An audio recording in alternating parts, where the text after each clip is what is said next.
Just keep in mind, the more we value things outside our control, the less control we have. Epictetus.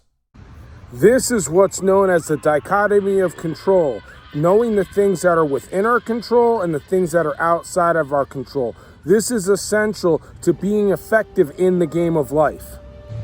So Dr. Stephen Covey from the 7 Habits of Highly Effective People talks about the circle of concern versus the circle of influence. The circle of concern holds a whole host of different things, such as global warming, the state of the economy, like what clothes people are wearing. That is outside of your control. The circle of influence is a much smaller circle, but that is a circle over which you can actually influence outcomes. So as you continue to influence outcomes, your circle of influence will grow and you will be able to have more influence over the outcomes of more things. So this kind of goes back to the dichotomy of control. We don't want to focus on things that are outside of our control. We focus directly on what things are in our control. Things that are always inside of our control: our opinions, our attitude, our effort, our reactions. Law 18. Do not build fortresses to protect yourself. Isolation is dangerous. Judgment. The world is dangerous and enemies are everywhere. Everyone has to protect themselves. A fortress seems the safest, but isolation exposes you to more dangers than it protects you from. It cuts you off from valuable information. It makes you conspicuous and an easy target. Better to circulate among the people, find allies, mingle. You are shielded from your enemies by the crowd. When you isolate yourself, you cannot hear the people plotting on you. That's why it's always best to keep your ear to the street. Know what's going on around you. Don't detach yourself. Isolation detaches you from the things that originally gave you your power. A fortress is an easy target for your enemies. They know exactly where you are. Your fortress invariably will become a prison. Isolation makes you lose perspective on the events that are going on around you.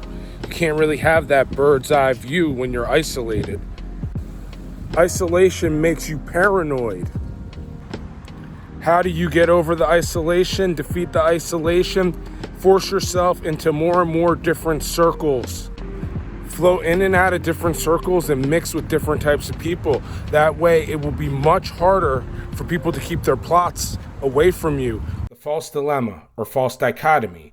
This line of reasoning fails by limiting the options to 2 when there are in fact more options to choose from. Sometimes the choices are between one thing, the other thing, or both things together. Sometimes there's a whole range of options, 3, 4, 5, or 100. However it may happen, the false dichotomy fallacy errs by oversimplifying the range of options.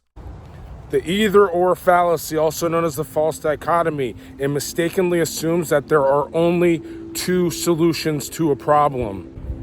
Think about something like this. You're either with me or against me. Well, actually, there are more alternatives than me just being with you or against you. I could be neutral. I could be indifferent. I could be with you on some issues and against you on other issues. This is limiting the options when they are not actually as limited as the arguer is making it seem. How about this, another one? You should go to the party with me, otherwise you'll just sit at home bored. Well, this is giving only 2 options, either go to the party or sit at home bored. Well, maybe I sit at home and I'm watching Netflix, so I'm not bored, or I'm reading a book, I'm not bored. Well, maybe I don't sit at home at all and I just go somewhere else and have a good time somewhere else. Maybe I go somewhere else and I'm bored, and I'm not bored at home, but I'm bored somewhere else. But the fact of the matter is that there's more than just 2 options. For those of you that didn't know, I'm Ali from Achieving Your Best Life. And if you're liking these videos, go ahead and hit the like and subscribe button so that we can keep bringing you this valuable information, especially on mindset.